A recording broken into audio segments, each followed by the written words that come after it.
ជំរាបសួរចាសួស្តីបងប្អូនទាំងអស់គ្នាចាដែលជាប្រិយមិត្តរបស់ Channel YouTube ចាមករាចារាត្រីនេះ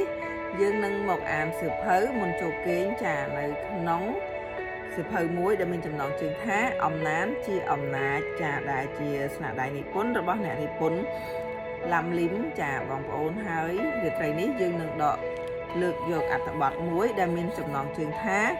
បើឲ្យជ្រើសរើសចាតើអត្ថបទនេះមានអត្ថន័យយ៉ាងណាបងប្អូនតាមដានទាំងអស់គ្នាណាចាបើឲ្យជ្រើសរើសរវាងចំណេះដឹងនិងអារម្មណ៍អណ្ដែតអណ្ដូងគឺមនុស្សភាគច្រើននឹងបោះបង់ចំណេះដឹងចោលរួចហើយជ្រើសរើសយកភាពអណ្ដែតអណ្ដូងចាបើឲ្យជ្រើសរើសយកការពិតនិងការបោកប្រាស់គឺថាមនុស្សនឹងជ្រើសរើសការបោកប្រាស់សំខាន់ឲ្យតែសប្បាយចាបើឲ្យជ្រើសរើសសៀវភៅដែលខ្លួនត្រូវអាននិងសៀវភៅដែលខ្លួនចូលចិត្តអានចាគឺថាមនុស្សនឹងរើសយកសៀវភៅដែលខ្លួនចូលចិត្តអាននេះហើយដែលហៅថារបៀបរស់នៅបំពេញតែតណ្ហានៃខ្លួនចាចង់ជួយខ្លួនឯងចាចង់ជួយគ្រួសារចង់ជួយជាតិប៉ុន្តែបើបានដើរឲ្យតែផុតរឿងខ្លួនឯងគឺល្អណាស់ទៅហើយដំណើរជីវិតដែលរស់នៅបំរើតែតណ្ហានៃខ្លួនបែបនេះបើទោះបីជាកើត100ជាតិទៀត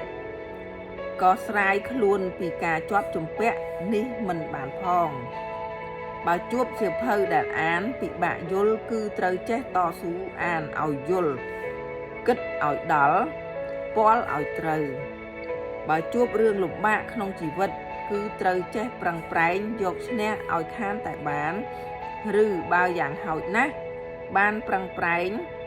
ឲ្យអស់ពីសមត្ថភាពខ្លួនឯងសិនត្រូវចេះរៀនធ្វើជាមនុស្សដែលអាចតស៊ូនឹងការលំបាកនិងយកឈ្នះនៅសេចក្តីឈឺចាប់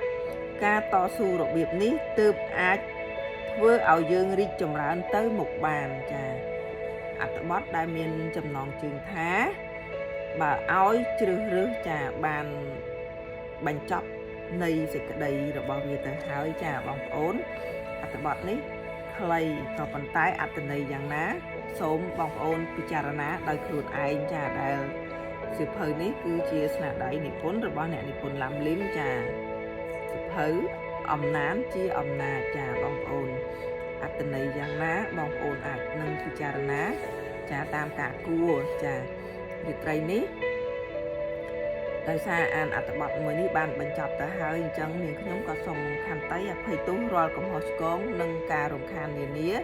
ចាទោះបីជាស្ដាប់ទៅពីរោះក្តីមិនពីរោះក្តីសូមបងប្អូនមេត្តាចាជួយពិចារណានៅក្នុងសាច់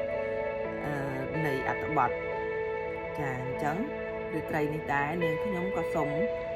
អរគុណសូមជម្រាបលាជួបគ្នានារាត្រីថ្ងៃស្អែកជាបន្តទៀតបាយបាយ